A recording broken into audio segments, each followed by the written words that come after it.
The snow fell in thick sheets across the ruins of what had once been Sector 7's trading hub. Aladdin pulled his worn thermal coat tighter around his shoulders, his breath misting in the frigid air. The war had ended 3 months ago, but its scars remained etched across every surface of the colony world. Buildings stood like broken teeth against the purple-tinged sky, and the once bustling streets lay empty save for the occasional scavenger looking for salvageable tech.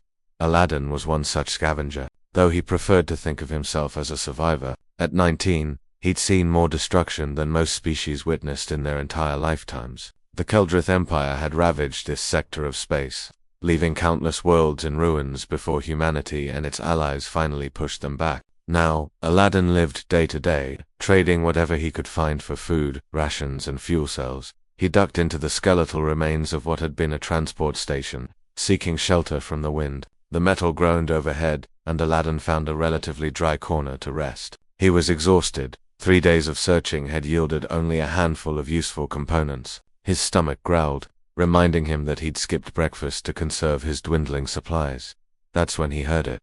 A soft, chirping sound, barely audible over the wind. Aladdin froze, his hand instinctively moving to the plasma cutter on his belt. The war had taught him to be cautious of every sound, every shadow. But this sound was different, not threatening, but plaintive, desperate. He followed the noise to a collapsed section of wall where twisted metal created a small cavity. The chirping grew louder. Aladdin crouched down, peering into the darkness, and his eyes widened.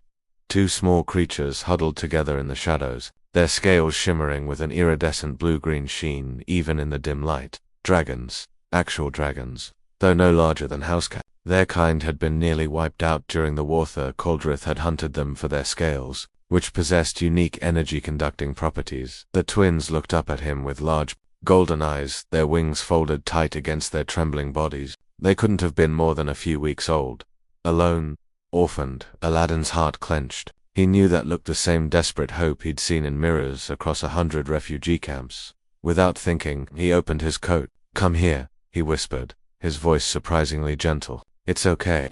The dragons hesitated, then one of them, the slightly larger of the two, took a tentative step forward. Its sibling followed. They moved with the awkward gait of juveniles, their movements uncertain but trusting. When they reached Aladdin, they didn't hesitate. Both dragons burrowed beneath his coat, pressing against his chest, seeking the warmth of another living being. Aladdin felt their hearts beating rapidly against him, their small bodies shivering. He wrapped his arms around his coat, holding them carefully. The warmth of their scales was surprising. They generated their own heat, but clearly not enough to survive the brutal cold alone. "Where's your mother?" he murmured, though he knew the answer. "Dead, most likely." The Keldrith had been thorough. He should leave them. He knew. He barely had enough resources to keep himself alive. To dragons, even small ones would need food, shelter, protection. They'd be a liability in every sense of the word. The smart choice was to walk away, but Aladdin had stopped making smart choices the day he'd pulled 3 children from a burning building while artillery rained down around him.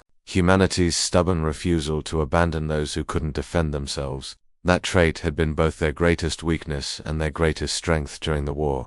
The dragons chirped softly, a sound that was almost like purring. One of them poked its head out from his coat, looking up at him with those impossibly trusting eyes. Its twin followed, and both regarded him with what could only be described as hope. Aladdin felt something crack in his chest, not breaking, but opening. He'd been alone for so long, focused solely on survival, that he'd forgotten what it felt like to be needed, to matter to someone. Slowly, carefully, he reached into his coat and gently picked up the dragons. They fit perfectly in his hands, one cradled in each palm. Their scales were smooth and warm, their tiny claws gripping his fingers with surprising gentleness. They looked at him, and he looked back, and in that moment, an unspoken understanding passed between them. Then Aladdin did something he hadn't done in months. He hugged them. He pulled the dragons close, tucking them against his chest, his arms wrapped protectively around their small bodies. They nuzzled into him, their wings spreading slightly to embrace him in return. The larger one made a soft, trilling sound,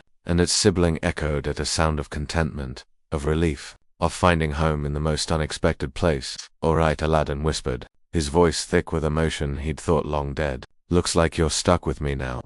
He tucked them back into his coat, making sure they were secure and warm. His mind was already racing with logistics. He'd need to find more food, locate better shelter, maybe even venture into the dangerous northern sectors where pre-war supplies might still be cached. It would be harder, more dangerous, with two dependents.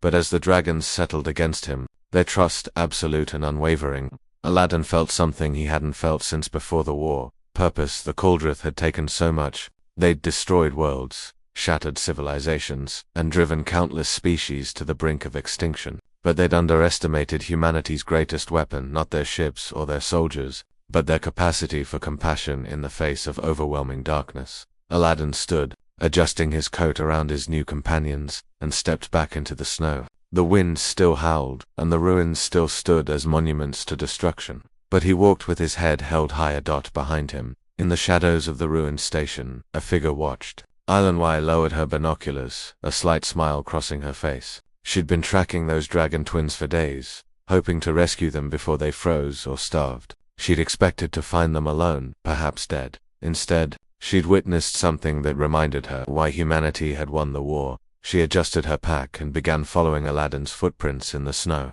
If he was going to take care of those dragons, he'd need help. And perhaps, she thought, they both needed reminding that, even in a broken world, hope could still take flight.